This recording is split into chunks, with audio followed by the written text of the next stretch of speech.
Making Challenger look easy is something all of us would love to do. Well, in this video, you will learn the key tips and tricks you need to dominate all the melee champions you see in that top lane. There's nothing quite like making a Camille abuser go 0-7 in 15 minutes. What's up, Game Leaper? The just back at it. Oh, and in the next 10 or so minutes, we will be going through 2 games of Korean pro Kingen. And in these 2 games, he is playing Kennen against a Camille and then a Fiora. These 2 bruisers are picked often and are very strong in the current meta, so how does he easily beat them? Well, we are about to find out. Now, Kingen in this first game, because he doesn't have to leash, is already in lane as the minion waves get there. This denies Camille the chance to push the wave, so he is already asserting his dominance on his stronger level 1 champion. Now, as soon as this first minion is approaching the middle of the rift, auto-attack it. This brings it closer to death and means the enemy wave will die before yours. In other words, you will hit level 2 first. Now, this trade that takes place, you might think it's a little too even, but this is fine, because Kennen has the push, and the lower HP Camille is, the more killable she is when level 2 rolls around. Immediately after this, Kingen auto-attacks the wave to make sure his wave pushes, and then auto-attacks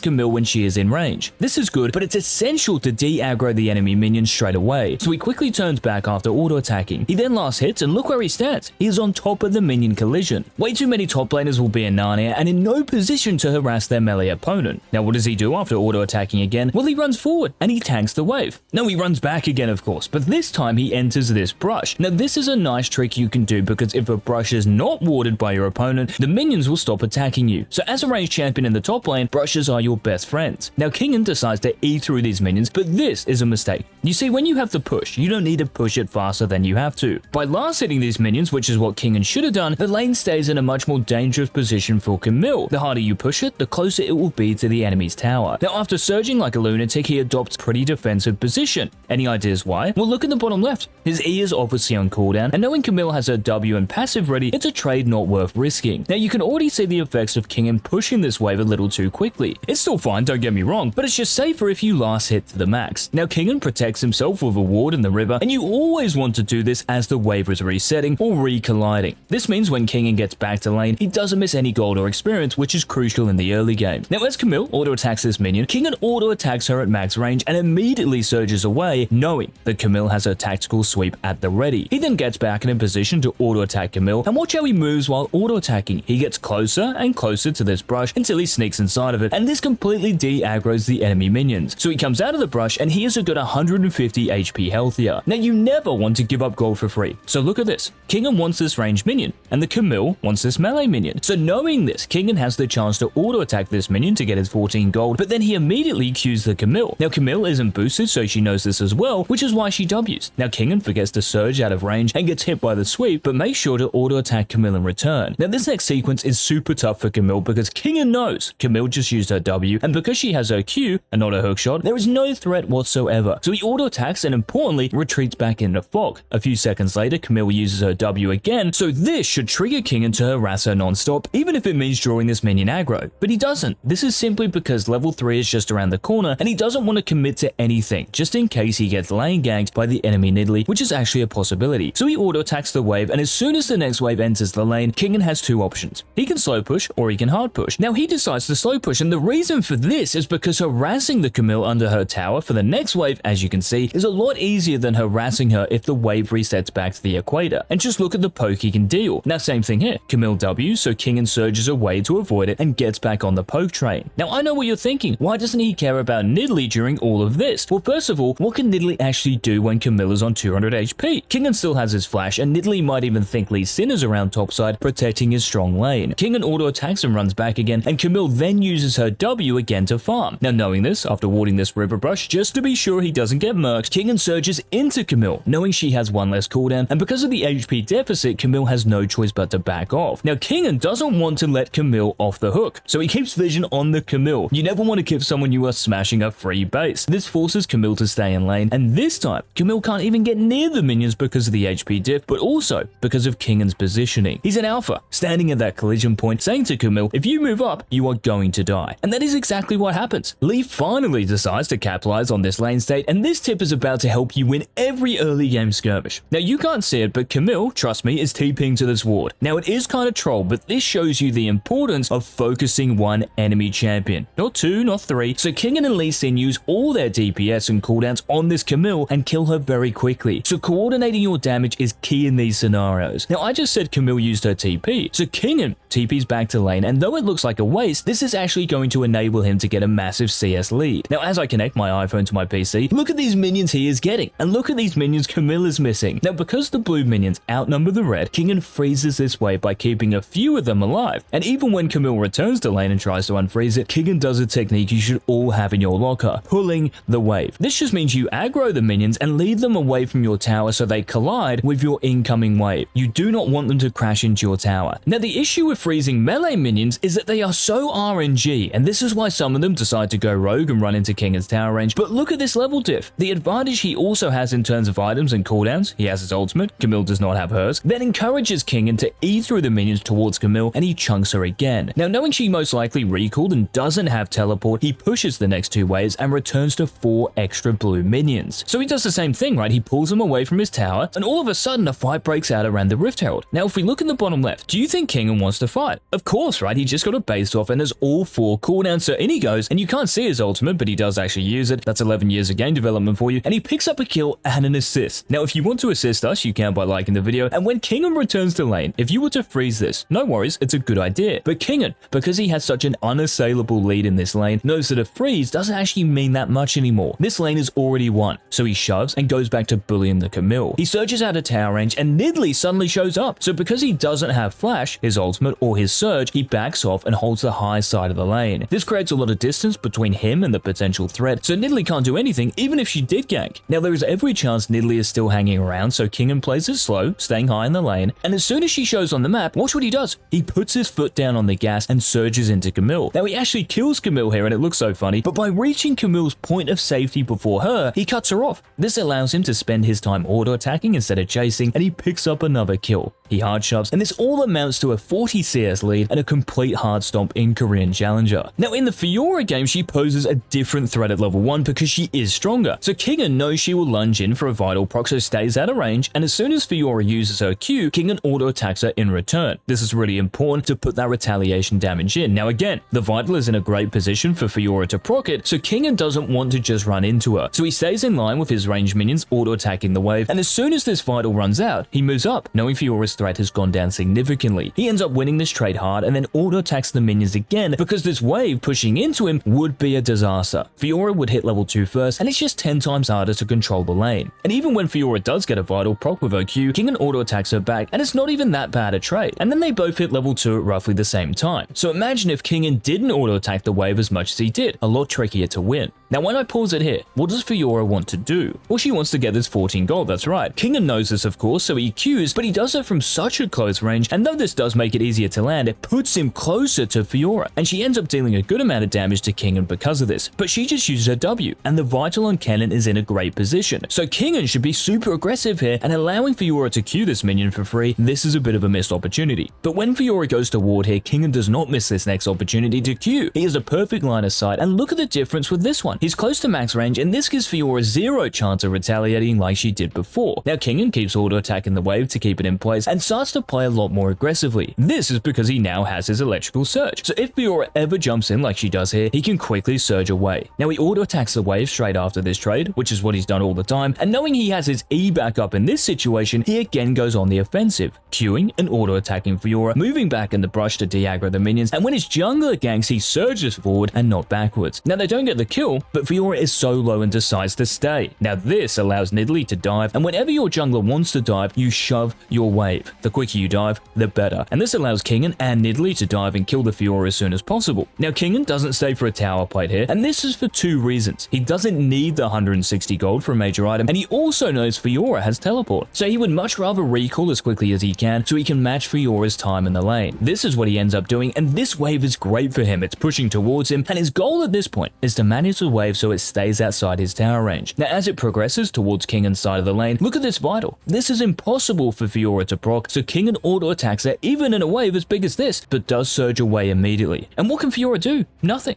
Now the wave does not freeze in this position, but it is in a very good spot nonetheless, simply because Kingen can exploit the space behind this wave and he can use it to poke Fiora. Now after this chunk, look in the bottom left, he's hitting level 6 very soon, and because Fiora might recall, he wants to shove to try force her to stay, and it will be a free kill because Fiora's parry will still be on cooldown. But she did recall, so a kill isn't available, but Kingen gets tower plates and Fiora misses a bunch of minions. Now shortly after this, Kingen is going to 1v2 the Fiora and her jungler, and just before we watch the outplay, make sure you are subscribed to this channel because who wants to miss in-depth content like this? So at the start of this play, Kennen ease away and Fiora pops her ultimate. This makes it really obvious Kingen is getting ganked because if this was a 1v1, 9 times out of 10 Kennen would win. But all Kingen has is his auto attacks and his ultimate at this point. Now this is critical. From now on, imagine your auto attack to have a timer as well, just like your cooldowns. This is why Kingen auto attacks Fiora, Qs her when it's back up, auto attacks her again, and from just that little combo, Fiora is one hit. So he flash ults and gets the kill. Now unfortunately, he does die to the Echo here because he sent his Shuriken to North Korea, but these two games go to show you the power of playing a ranged champion against popular top lane bruisers, and if you want even more in-depth challenger content, make sure to sign up to the Game Week website, which will 100% help you improve your micro and macro game on the Rift. And until tomorrow's video, this has been the Chill.